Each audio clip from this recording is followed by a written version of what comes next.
In this course so far, we've used DAX primarily to create measures, but in the last video, we also used DAX to create a calculated table. In this video, I'm going to show you how you can use DAX to create calculated columns, another way of supplementing your data model with additional information. Last time, when we created our date table using DAX, it gave us a continuous list of dates to use for our time series analysis. Now we need to add some more information about these dates so we can group our transactions by years, quarters, months, and days. To do so, we're going to add more columns to our date table with a little bit of DAX. From the date table, we're going to click the New Column button on our ribbon, and this will open up the formula bar for us. Then we're going to type in a simple DAX formula. This is going to look at our date column and simply calculate the year of that date using the year function.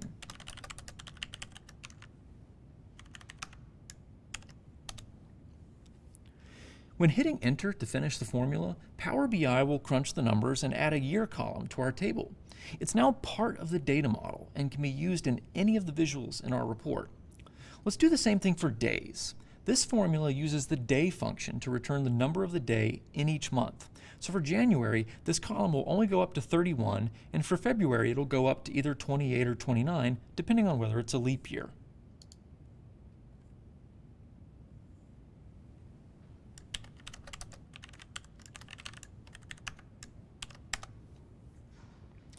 Let's keep going by adding new columns for month and month number. These are really easy. Our month number column is simply going to give us the number of each month, like 1 for January and 2 for February. The month column is going to do the same thing, but it's going to give us the first 3 letters of the name of the month, like Jan for January and Feb for February. The format function we're going to use here converts a given value into text, and the MMM we've added in our second argument tells Power BI which formatting style to use. In this case, we're telling it to return only the first 3 letters of the name of each month. For our next formula, we're going to use format again, but we're going to use it to calculate the quarter of the year. Most places represent the quarter by putting the letter Q before the quarter, like Q1 is January through March and Q2 is April through June. We're going to do the same thing here by just putting the letter Q between quotation marks at the start of our formula, then an ampersand symbol to combine that with the rest of our formula, similar to how you would do it in Microsoft Excel. For the rest of my formula, we're going to use the quarter function to calculate the quarter of each date, but we're going to wrap it inside a format function so we can convert the number of the quarter into text. Why is this necessary? Well, the quarter function returns a number, and our letter Q is text. DAX won't let us combine text with a number. These values both need to be formatted as text in order for them to be combined.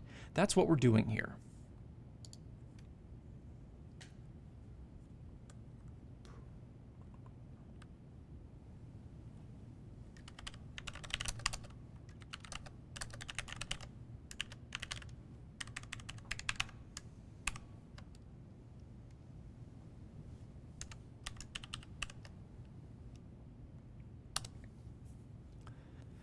Now, for the second argument in my format function, we're going to just put a pair of empty quotation marks. This tells DAX to use the default format type. We could change the format type to represent these numbers as currency, decimal numbers, percentages, or even put commas after every 3 digits. But in this case, we just want this function to return a whole number with no special formatting. We want to see just the number 1 for Q1 instead of something weird like Q1.00 or Q100%. The empty quotes just tell Power BI to use a basic number format. Now we've added year, month number, month, and quarter to our table. We can also use DAX functions like weekNum to get the number that represents the week of the year. That opens up some great possibilities for analyzing your data on a week-by-week basis. Weekly analysis can get complicated though because you often run into situations where a week starts in one year and ends in another year, and that can require some complex DAX techniques that are a little more advanced than we want to tackle in this beginner's course. For now, since we're analyzing personal finance data, let's keep going with just analyzing the data on a yearly, quarterly, or monthly basis. Finally, we're going to add a simple true or false column to our table. The purpose of this column is going to be to flag all dates in our table that come on or before our most recent transaction date. Remember from the last video that we said our transaction dates only go until September 30th of 2019, but our date table goes all the way to December 31st. This is going to become important when we start to visualize this data for our report, and we'll need a way to filter on just those dates in our date table that have transactions. In other words, if our most recent transaction date in our transactions table is September 30th, but our date table goes all the way to December 31st, we want all of the dates from January 1st to September 30th to be flagged as true, and all of the transactions from October 1st to December 31st to be flagged as false. That will allow us to do the filtering we'll need to do in our later videos. So we'll go ahead and set it up now. This formula is also really simple.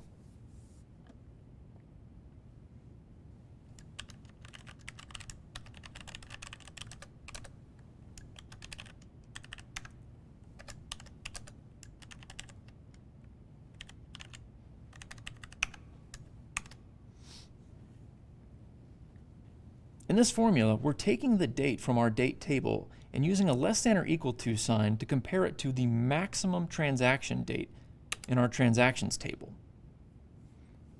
When we complete that last formula, we can see our true-false column is populated, and filtering on false shows us all the dates from October 1st, 2019 until the end of the year. We're almost done adding calculated columns to our data model, but in the next video, we're going to take a little intermission and explain the difference between measures and calculated columns. Stay tuned.